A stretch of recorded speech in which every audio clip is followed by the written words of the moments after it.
राकेश मारिया हे तत्कालीन त्यावेळेचे वरिष्ठ अधिकारी होते, पण त्यावेळी ते जॉईंट सीपी क्राईम या पदावर होते. आणि राकेश मारियाकडे क्राईम ब्रांच असल्यामुळे ही फार सेन्सिटिव्ह पद आहे, फार पॉवरफुल पोस्ट आहे. पण तरी सुद्धा तो कमिशनर मुंबई यांना त्या पदाचा अधिकारी रिपोर्ट करतो. आता हे पत्र जे काही करण्यात आलं, राकेश मारियानी प्राथमिक स्वरूपात जर बघितलं आपण तर 2006 मध्ये ज्या दिवशी घटना घडली त्या दिवशी सुद्धा विकी मल्होत्राला अटक करण्यामध्ये सुद्धा क्राईम ब्रांचचा मोठा रोल आहे. सस्पिशियस रोल आहे की विकी मल्होत्राला त्या दिवशी त्याला कोर्टात हजर केलं जातं आणि त्या दिवशी त्याला ठाण्याच्या जेलमध्ये नेलं जातं. दुसरं, 2009 पासून जैनची जी कस्टडी घेण्यात आली, इलिगल कस्टडीमध्ये जैनला ठेवण्यात आलं, त्याला टॉर्चर करण्यात आलं, तर क्राईम ब्रांचचेच अधिकारी, तेच अधिकारी 2 युनिटचे जे राकेश मारियाच्या खाली कार्यरत होते, ते त्याची कस्टडी घेतात, त्याला टॉर्चर करतात. आणि हे अगदी सरळ साधं आहे की राकेश मारियाच्या हे नॉलेजमध्ये होतं.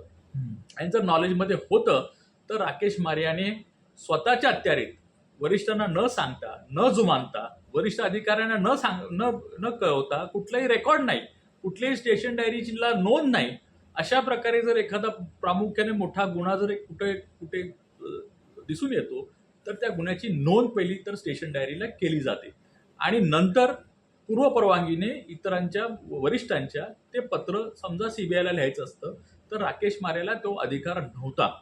राकेश मारिया जरी जॉईंट सीपी क्राईम होते तरी त्यांच्यावरती मुंबई सीपी होते, त्यांच्यावरती डीजीपी होते आणि त्याच्यानंतर त्यांनी हे केले. मग राकेश मारिया हे काय कोणाच्या सांगण्यावरून वगैरे काम करत होते ना?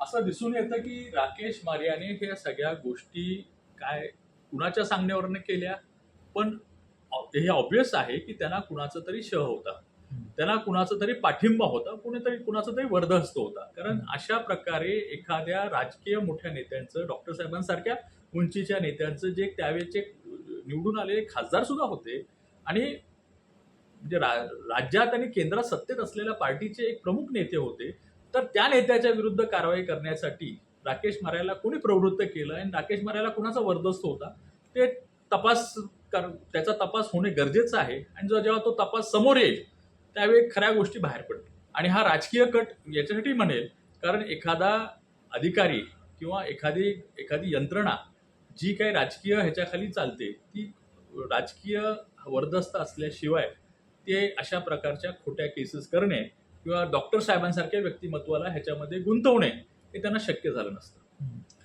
या केसमध्ये गाडीबद्दल पण कोर्टानं महत्वाचं निरीक्षण नोंदवलं होतं. काय गाडीचा हा काय किस्सा, ती गाडीत जळणं म्हणजे काय? प्रामुख्याने आपल्याला माहित असेल तर ही घटना जेव्हा 2006 मध्ये घडली तेव्हा 2 साक्षीदार, प्रथमदर्शनी साक्षीदार ज्याला आय विटनेस आम्ही म्हणतो, त्या दोघांनी मोटरसायकल पाहिली.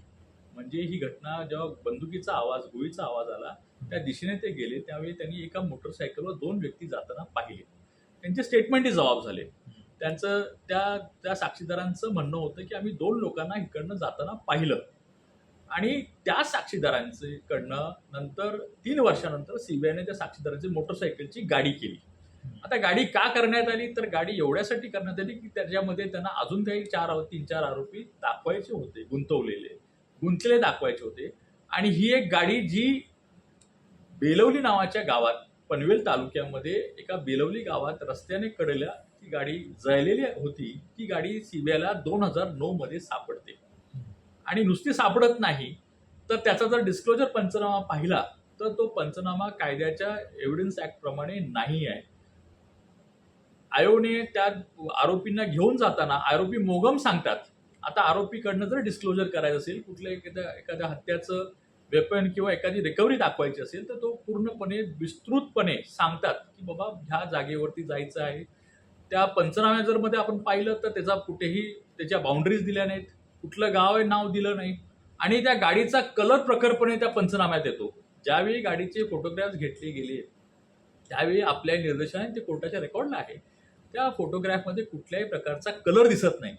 तर हिरवा कलर कुठून आला हे आजपर्यंत अनुत्तरित आहे. आणि कोर्टाने ह्यापर्यंत निरीक्षण केलं की जानेवारी 2000 म्हणजे हे गाडी सापडण्याच्या आधी किंवा दाखवण्याच्या आधी ही गाडीचे कागद काढण्यात आले.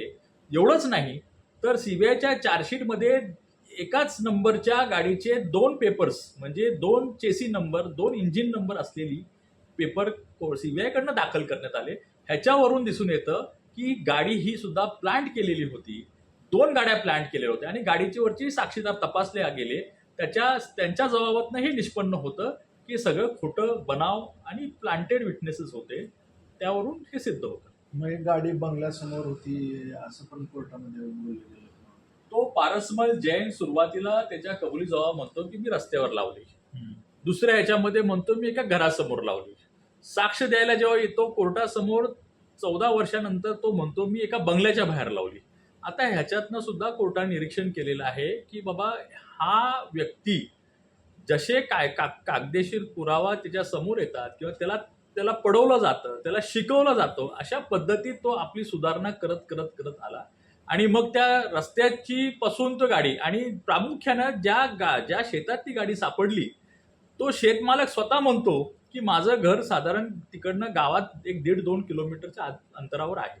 तिथे कुठलंही घर नव्हतं, कुठलाही बंगला नव्हता आणि पारसमल जैन हा कथाकथित आपल्या काल्पनिक ह्याच्यातनं घर बंगला हे सगळं क्रिएट करतात.